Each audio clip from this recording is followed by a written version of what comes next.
Welcome back to Analysis, where we're looking at events in Mali and the Sahel region. The Malian government and separatist rebels in the north of the country are in the middle of a precarious ceasefire.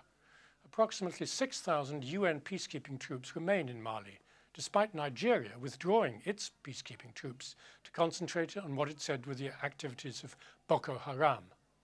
France has sent a number of its intelligence experts to Nigeria to assist in the search of 200 missing schoolgirls. And it maintains significant military presences in many countries in Africa. The Sahel region continues to be a source of major concern as porous borders provide a fertile ground for armed separatist and Islamist groups, and the conflicts in Mali, Nigeria, and the Central African Republic have seen the French playing a predominantly military and diplomatic role. But they also face accusations of interference and continued imperialism, a charge which, of course, they deny. The British Prime Minister David Cameron has famously said that military intervention in Mali last year was about years, even decades, rather than months. And so suspicion has been aroused that it was yet another projection of power by the West aimed at access to natural resources in Africa, another scramble for Africa. And of course, this would be in competition with China. China has a big presence across Africa now to support its need for resources. But unlike the West, it is not using military means to secure access there. So in this half of the show, we take a look at the role of France and other Western powers in Africa and ask if we can expect continued conflict. We've been joined now in the studio by Richard Reeve, Director of the Sustainable Security Programme at the Oxford Research Group. Welcome. Well, let me start with you, James. I mean, is there a scramble for Africa going on? Is it this, ultimately, is there a second agenda, not just fighting against Islamists, but to get a sort of Western footprint on the ground again because of China? I don't think that's entirely the case. I mean, there is an argument that a spread of particularly US military interest in areas where there have been recent resource finds are linked in some way to desire to make sure that those resources get to global markets. But I think it's very, very, very different from the Berlin Conference and the carving up of Africa like that. The way in which external control of the continent takes place has moved on and morphed quite dramatically. And outside interests can gain much more from the continent without having to put boots on the ground through the extraction of materials, through transfer pricing and trade misinvoicing. So whilst at every point a foreign power comes in, for whatever reason, citizens are right to be concerned and to interrogate it. But I think that that's applying a previous analysis to what is a very different situation. And Richard, would you agree with that analysis? Or? Yeah, I think I'd agree with James on that. I think this isn't really about trade or particularly access to resources in Mali anyway. Certainly in Niger, the French have a very strong interest in maintaining the security of their uranium mines. The French energy industry is massively dependent on nuclear. The French nuclear industry is primarily fueled by uranium that's mined in northern Niger in the historically restive Tuareg territories there. And actually a lot of Europe depends on French energy produced in nuclear power stations and exported to Germany, Italy, Switzerland, and so on. So that's probably the biggest mineral or economic interest. But it's not about keeping the Chinese out in this circumstances. Are the Chinese also interested in the uranium? Chinese have begun to mine uranium in Niger. They've cracked the French monopoly in the past few years. They're also the sole actor in the small Nigerian petroleum sector. They've begun to both produce and refine oil in Niger. So they have some interest there. It's interesting that China has been more active than traditionally in peacekeeping, but through the UN, nothing unilateral in Mali.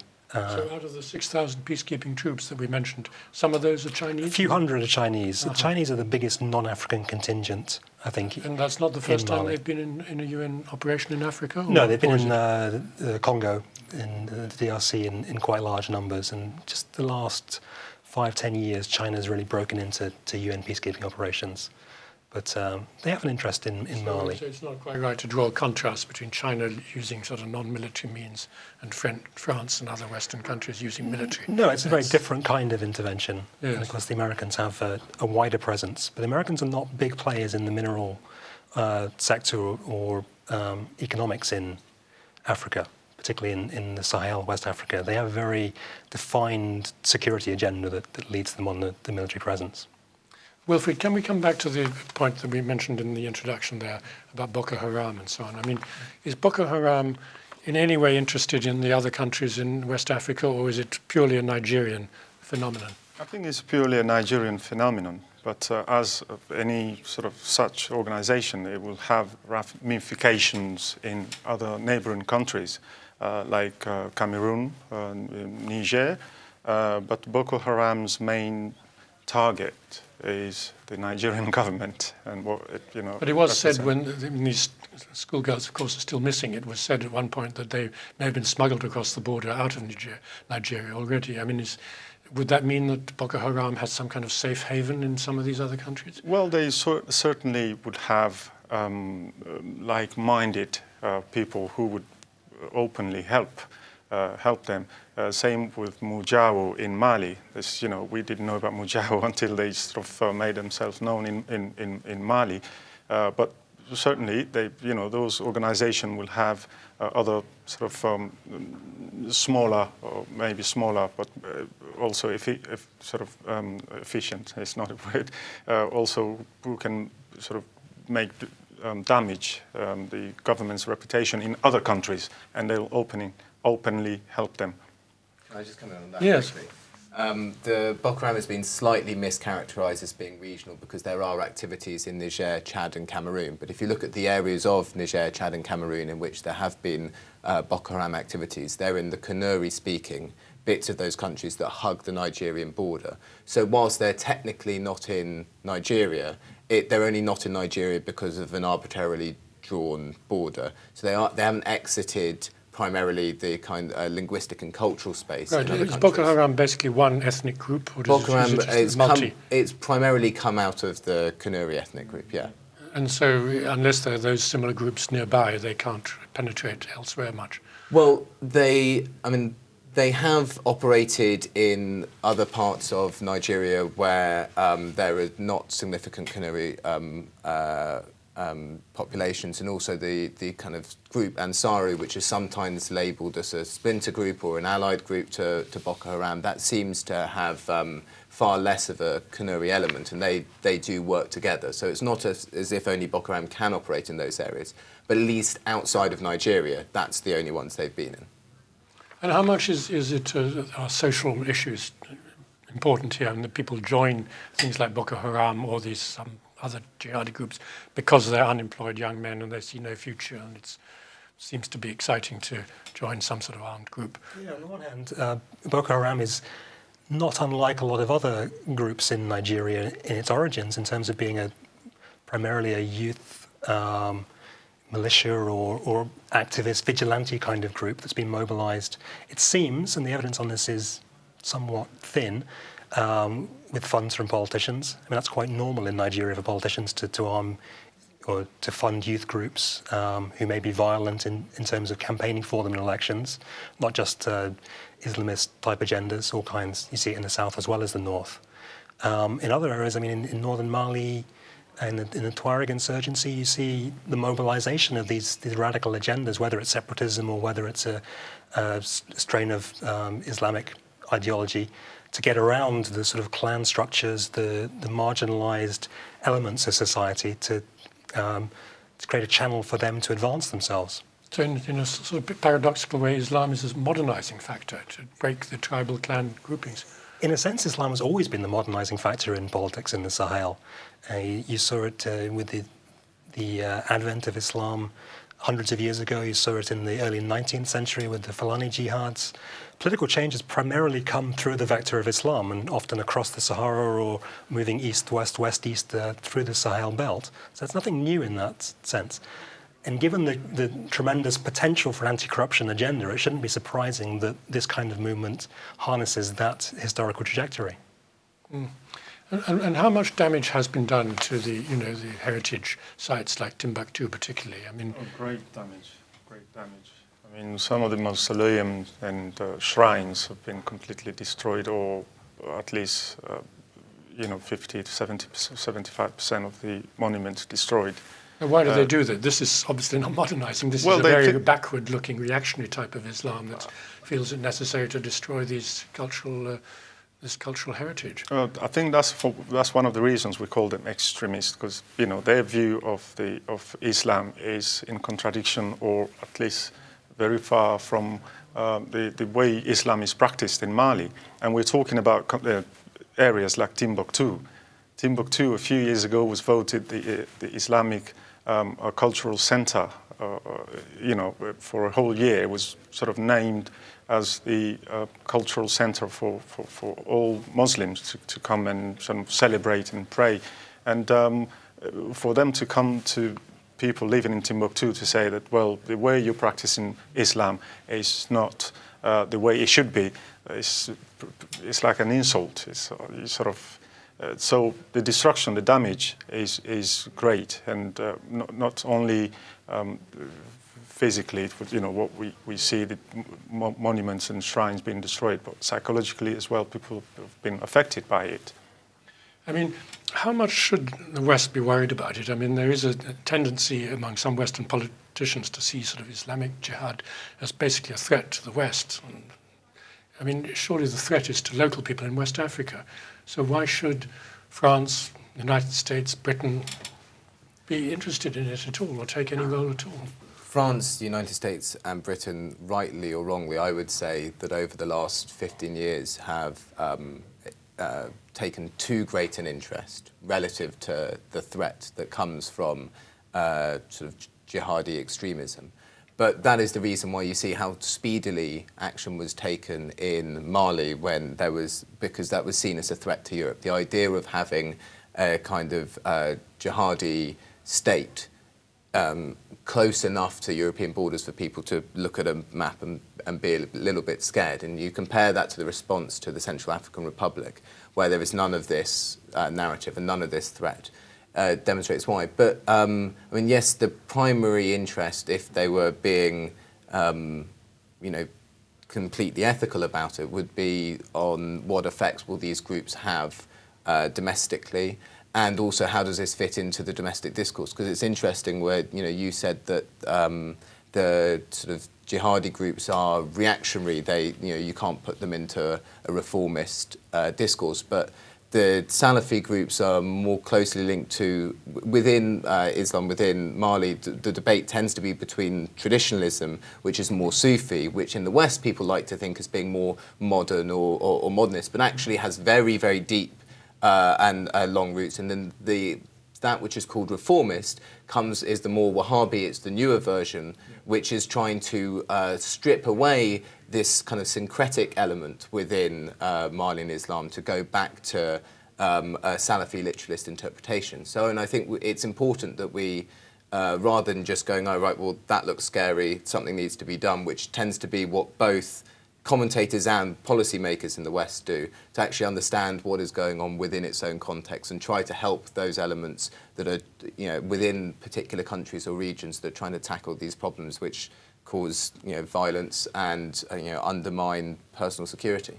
And you would agree with that? I mean, this is basically a local debate, argument, conflict going on within West African Muslim society. It's got no relevance to the West. Limited relevance. I mean, we have to remember that the Islamist insurgency in northern Mali was primarily an Algerian movement. The French see it from a very Franco-Algerian perspective in three things, I think. One is kidnapping of foreigners in the Saharan region who are especially French, because French tourists predominate in the area, but also Germans, Austrians, Brits, Dutch, all kinds of Europeans targeted and in some cases killed, beheaded by AQAM. Secondly, France did face some terrorist attacks in the early 90s in the initial stages of the Algerian civil war from the precursors of AQAM, bombings on the Parisian metro, for example. So they see that legacy. Thirdly, the economic interest is really in Algeria and Libya in terms of the oil industry, and that's quite a critical one for southern Europe. A lot of the oil for Italy and Spain and gas comes from Algeria, and BP Norwegian, Statoil, and so have big interests in those We're areas. going to have to stop for a mini break, but it is about natural resources, that last point at least. We're going to pausing here for a very quick break, but do join us shortly when we'll continue the discussion about Mali and the Sahel region. Thanks, we have to.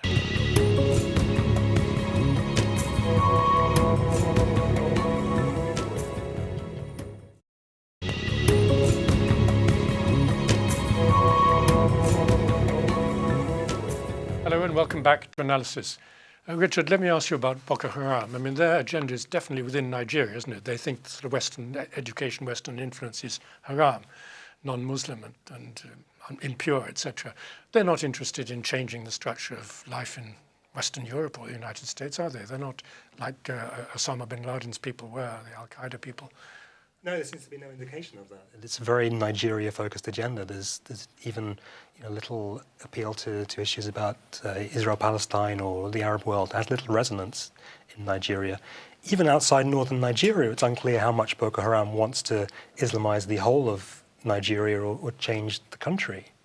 And it's a bit worrying, the sort of efforts to brand Boko Haram as an Al-Qaeda affiliate. It really doesn't have much interest in Al-Qaeda or its ideas. Al-Qaeda has a very limited interest in Boko Haram, and its tactics have been condemned, I think, by Al-Qaeda. So actually could be pushing these kind of agendas together rather than separating them. That's worrying. And Wilfred, would you agree that most of these Islamist groups, other than Boko Haram, which we've just dealt with, are actually not really sort of Al-Qaeda linked in that sense that we think of Al-Qaeda as being a very anti-Western militant group with a global agenda? Yes, I mean, the one that we know has allegiance and close links with Al-Qaeda, and in the case of Mali anyway, is AQIM.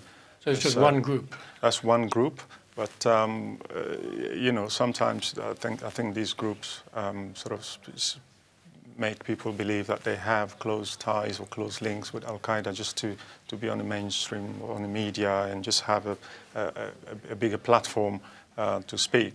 But AQIM is the one that we know is affiliated to Al-Qaeda, and certainly in the case of Mali. But there was another one called Ansar Din, and with at its head a former Malian rebel, Iyad Ghali. And they had tendencies, and in fact they helped AQIM destroy those monuments and shrines in Timbuktu at the time. And they were well in favor of implementing Sharia laws all across Mali. But what do you think the West should do? I mean, we've talked about intervention and what's going on, but I mean, ideally, if you were starting from now, what would you do? Should the West take any interest in these problems at all?